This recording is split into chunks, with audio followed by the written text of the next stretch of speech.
2021 menjelang 2022 itu ke 11,99. Di atas Banten ya? Ya, masih di bawah di atas Banten tapi di bawah nasional.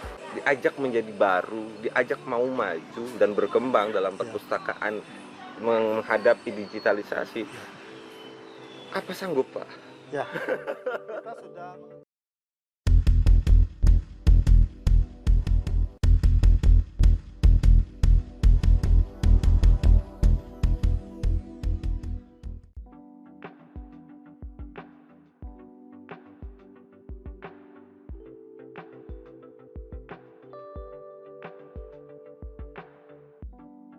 Assalamualaikum warahmatullahi wabarakatuh. Jumpa lagi di channel Ismatullah Sihabudin dengan saya Muhammad Rinaldi dan tentu saja dengan pemilik rumahnya, Pak Ismat. Apa kabar, Pak? baik, insya Allah. Selalu terlihat segar. Insya Allah ini untuk ungkapkan bahwa kita selalu menikmati hidup, mensyukuri apa yang kita beri. Setiap detiknya. Insya Allah. Ya, setiap detik kita harus nikmatin. Hari ini kita akan berbicara tentang sesuatu yang kayaknya agak serius, tapi saya pikir tidak perlu terlalu serius-serius. Ini soal perpustakaan. Ya. Di dunia digital, di dunia internet, kita apakah masih memerlukan perpustakaan fisik? Itu sering sekali pertanyaannya. Ya. Perpustakaan fisik itu sebetulnya sebuah assurance, sebuah jaminan, dikarenakan sebuah proses untuk mendapatkan sebuah informasi itu tetap memerlukan tempat yang dijadikan database. Sekalipun sekarang sudah mulai ada penyediaan informasi, apakah melalui digital, apakah melalui e-book dan disiapkan oleh Google, tetapi perpustakaan fisik itu menjadi sebuah jaminan dalam sebuah proses, apakah itu perguruan tinggi, sekolah, sebuah kota, provinsi, dikarenakan perpustakaan itu sebetulnya simbol peradaban yang dilakukan oleh manusia masa lalu, masa kini, dan masa yang akan datang. Dijadikan dasar perpustakaan manual itulah untuk menjadi cara tolak ukur berpikir ke depan. Kalau hari ini semua orang sudah membaca melalui internet dalam dunia digital, tetapi jika saya berkata kita membutuhkan ruang perpustakaan yang representatif, misal saya berkata begitu, representatif ini untuk apa ya kira-kira? Representatif itu sebetulnya sebuah ungkapan untuk menggambarkan bahwa sebuah perpustakaan itu lengkap, baik itu referensinya, terus fasilitasnya, juga sebuah kondisi yang memungkinkan orang itu untuk mendapatkan sebuah transfer ilmu dari buku. Nah, pada akhirnya sebuah buku yang tersimpan di perpustakaan itu ibarat sebuah kekayaan.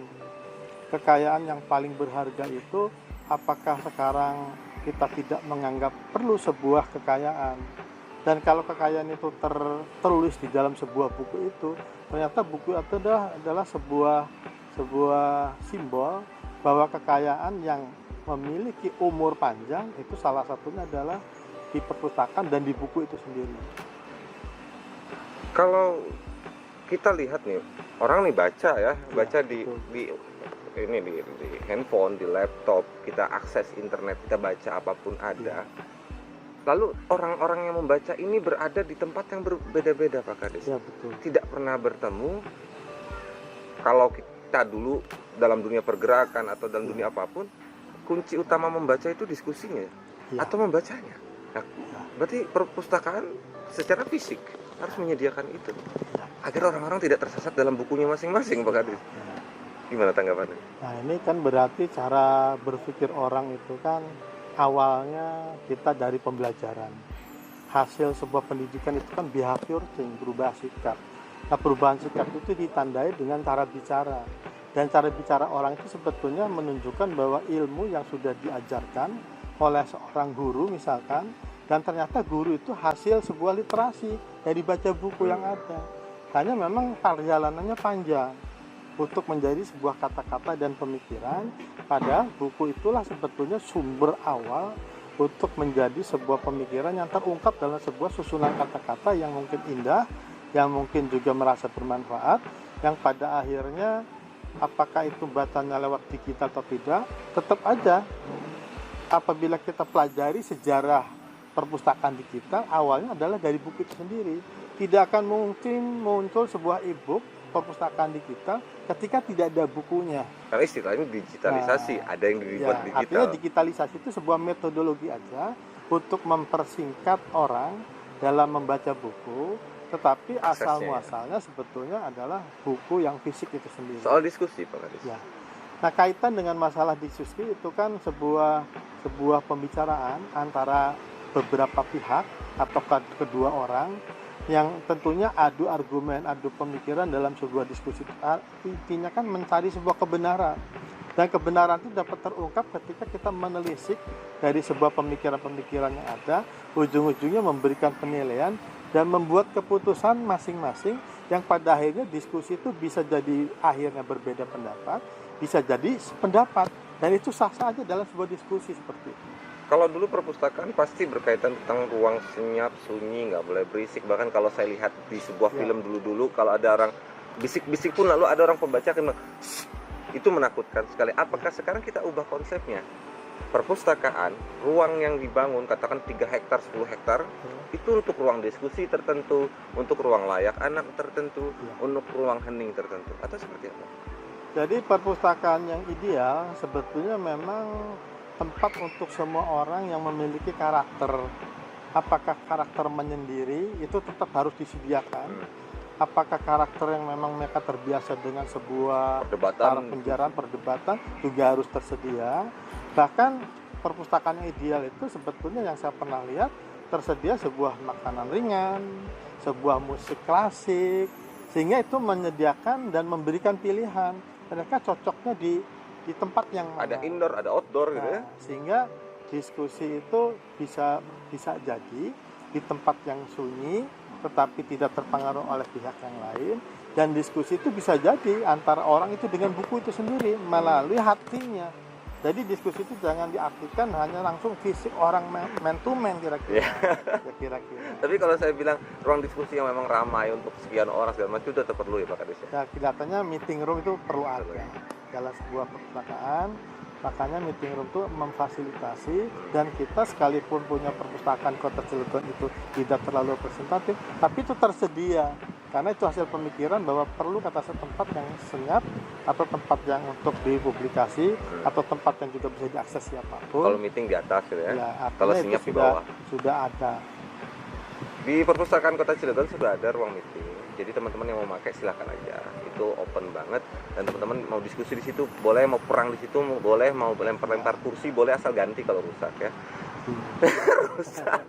Tetapi apa? Prospek DPAD ke depan itu memungkinkan tidak kita punya satu ruang khusus perpustakaan yang seperti Kawah Chandra di Muka, 10 hektar, 50 hektar untuk perpustakaan saja. Mungkin tidak Pak Kadis? Ya, memang perpustakaan itu ke depan itu adalah idealnya tidak akan memerlukan lahan yang terlalu luas. Tetapi yang benar adalah perpustakaan yang lengkap referensinya. Dan melengkapi referensi itu banyak jalan.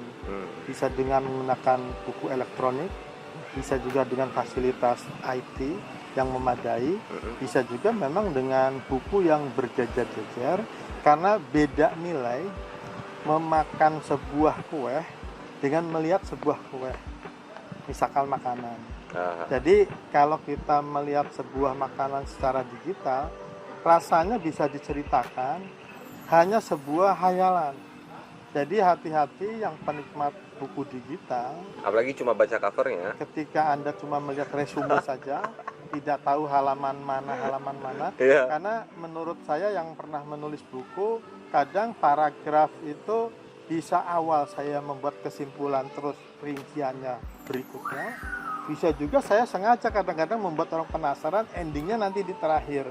Kadang-kadang saya juga membuat ada di tengah-tengah, sehingga kalau orang tidak membaca buku secara utuh, saya yakin orang itu tidak memahami sebuah buku, sehingga orang itu tidak akan tergerak pengen membaca buku, karena rahasia buku itu sebetulnya akan tersebar di mana-mana, akan ditemukan pada buku yang sebenarnya. Apalagi orang-orang yang hanya membaca resume ya, membaca resume orang lain. Itu bahaya banget ya. Ya, itu artinya mereka spektakuler aja, hanya mengambil sebuah pemahaman singkat. Makanya kalau orang yang sering baca buku, sering menyimak, apalagi lagi sering menyusun buku, itu sebetulnya mereka sudah tahu di mana letak posisi akhir dari sebuah buku itu. Makanya ketika kita seorang penulis membaca buku, kadang kita mereka-reka, kadang baca di akhir, kadang baca di awal, kadang di posisi tengah, karena kita yang pernah menyusun buku kadang-kadang menemukan celah-celah itu. Sehingga kalau orang yang penulis buku tidak pernah bikin buku, saya yakin kebingungan menyimpannya di mana itu rahasia buku, yang ketika buku itu disusun, ujung-ujungnya akan diketemukan oleh seorang pembaca. Rahasia buku, menarik tadi kata-katanya. Teman-teman, kita sudah cukup panjang, tapi saya ingin kembali lagi. Bagaimana kemudian masa depan digitalisasi perpustakaan kita, khusus di Cilegon? Ya, masa depan perpustakaan Kota Cilegon, digitalisasinya sudah kita rencanakan. Salah satunya adalah dengan e-Cilegon, itu tersedia 1.500 buku. Di Cilegon sudah tersedia 500 buku, harus Terus akses ya.